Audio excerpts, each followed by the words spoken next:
Hello guys and welcome to my channel. In this video I will show you how to paint simple and easy starry night and full moon bookmarks in watercolors, and all the materials I'm using are listed down in the descriptions below, so take a look and let's get started. First I'm prevetting the paper, which I divided into 3 parts using washi tape, narrower one for the edges and the wider one in between the bookmarks, because I want all the edges to be the same when I cut them.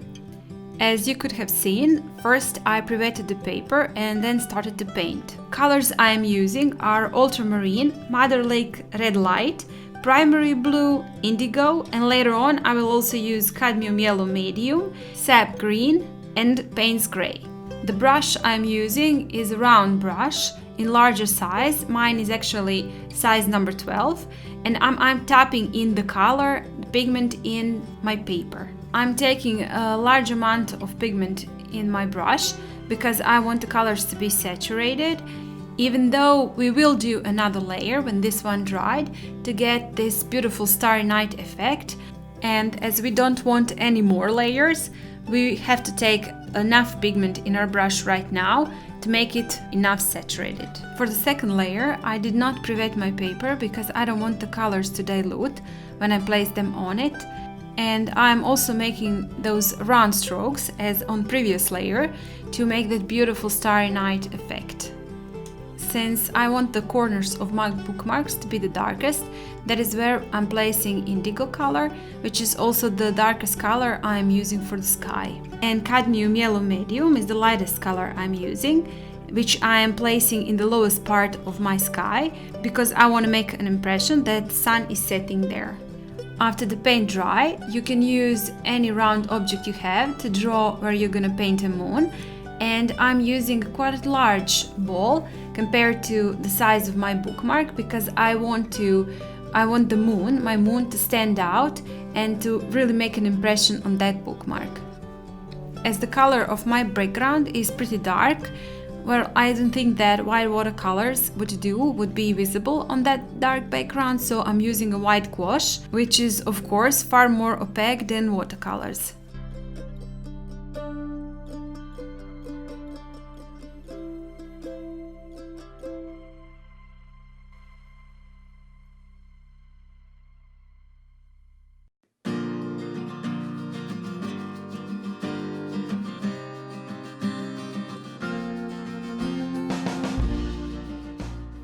Mountains I'm painting in Payne's Gray as I want them to be only a silhouettes, but if you do not have Payne's Gray, you can paint it in the indigo color, the same color you painted the darkest part of your sky.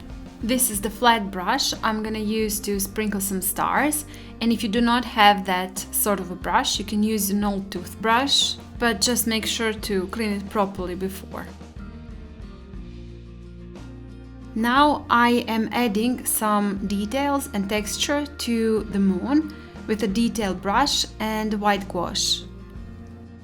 And I'm not having a lot of water in my brush, nor I diluted my white gouache with a lot of water.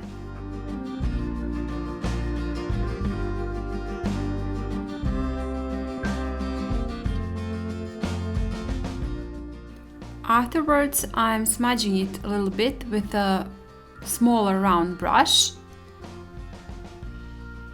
And the next thing I'm doing is making some shadows with the background color, with the color I used for background.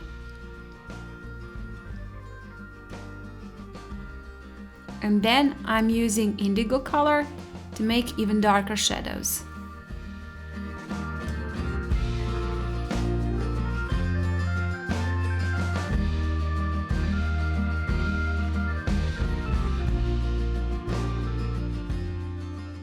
At the end, while my moon is still wet, I'm adding white gouache and letting it bleed. With that, I'm finishing off my moon, and that was the final step. Next thing was painting a couple of more mountains in between those I painted earlier.